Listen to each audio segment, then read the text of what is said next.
Investing in mutual funds versus stocks. So which is right for you?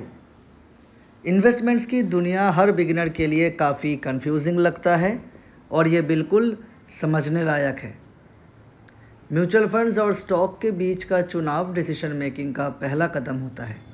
ये capital इकट्ठा करने का एक ऑल्टरनेटिव है। दोनों ऐसे रास्ते देते हैं जिससे आप अपना पैसा बढ़ा सकते हैं, पर हर एक अलग ट्रेडिंग और रिस्क प्रोफाइल के लिए बनाया गया है। अब वक्त आ गया कि हम दोनों के सबसे इम्पॉर्टेंट फीचर्स को देखें ताकि आप ज़रूरत के हिसाब से अपना चुनाव कर सकें। तो चलिए शुरू करते हैं। Understanding stocks.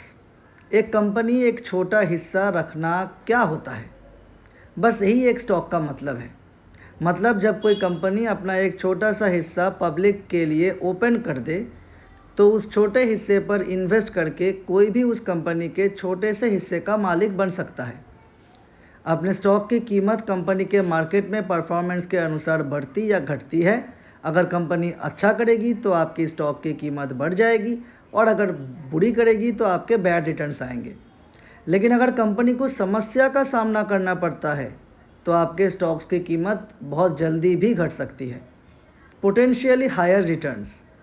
पहले के समय में स्टॉक्स ने दूसरे सुरक्षित इन्वेस्टमेंट जैसे फिक्स डिपॉजिट के मुकाबले ज़्यादा रिटर्न्स दिए हैं, लेकिन ये उन्हीं के लिए हैं जो ज़्यादा रिस्क लेने के लिए तैयार होते हैं, क्योंकि ज़्यादा रिटर्न का मतलब ज़्यादा रिस्क भी होता है।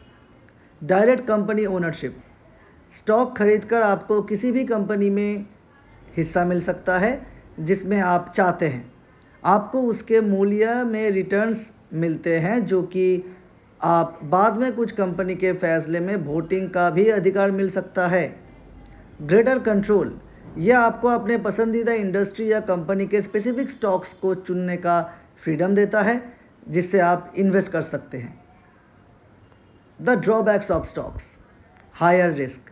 स्टॉक्स का दाम बदलने में कोई देर नहीं लगती। उस केस में आप जल्दी अपना पैसा खो भी सकते हैं। एक कुछ इन्वेस्टर्स के लिए अच्छी नहीं होती और कुछ इन्वेस्टर्स के लिए अच्छी भी होती है। Research requirement. सभी स्टॉक्स चुनना मुश्किल और टाइम कंज्यूमिंग है, जिससे आपको कंपनी में उसका फिजिकल हेल्थ, इंडस्ट्री और माइक्रो इकोनॉमिक्स और एनवायरनमेंट का एनालिसिस सब कुछ करना होता है। ये काफ़ी समय लेता है और अगर आप इस फील्ड से नहीं हैं तो आपको और ज़्यादा मुश्किल हो सकती है। Lack of diversification. कुछ स्पेसिफिक स्टॉक में इन्वेस्ट करना रिस्की होता है क्योंकि इसमें डाइवर्सिफिकेशन नहीं होती। अगर आपके पास सिर्फ एक या दो कंपनी के स्टॉक्स है और वो कंपनी बुरा परफॉर्म करती है तो आपका पूरा पैसा डूबने का खतरा है। Benefits of mutual funds. Diversification. Mutual funds अलग अलग कंपनियों में इन्वेस्ट करती हैं अपने क्रेडिट मैनेजर्स के दौरान, और इससे रिस्क बहुत कम हो जाता है क्योंकि एक कंपनी बुरा परफॉर्म करेगी तो दूसरी कंपनी का अच्छा परफॉर्मेंस उसे कॉम्पेंसेट कर सकती है। Professional management. Mutual fund portfolios को प्रोफेशनल मैनेजर्स मैनेज करते हैं जो स्टॉक्स को चुन के उनको मिला के एक म्यूचुअल फंड पोर्टफोलियो को मैनेज करते हैं। ये इन्वेस्टर का समय और शक्ति बचाता है जो उन्हें अलग अलग स्टॉक्स के रिसर्च में लगानी पड़ती है। Lower investment minimums. आप म्यूचुअल फंड्स में कम से कम रुपए से भी शुरू कर सकते हैं, जो डायरेक्ट स्टॉक्स में इन्वेस्ट करने से काफ़ी कम होता है, इसलिए ये ज़्यादा लोगों को एक्सेसिबल भी लगता है। कन्वीनियंस। म्यूचुअल फंड्स खरीदना और बेचना काफ़ी आसान होता है स्टॉक्स के मुकाबले।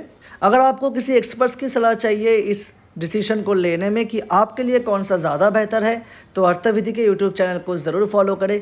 ऐसे ही और कंटेंट पाने के लिए और रेगुलर नोटिफिकेशन पाने के लिए बेल आइकन को ज़रूर दबाइए।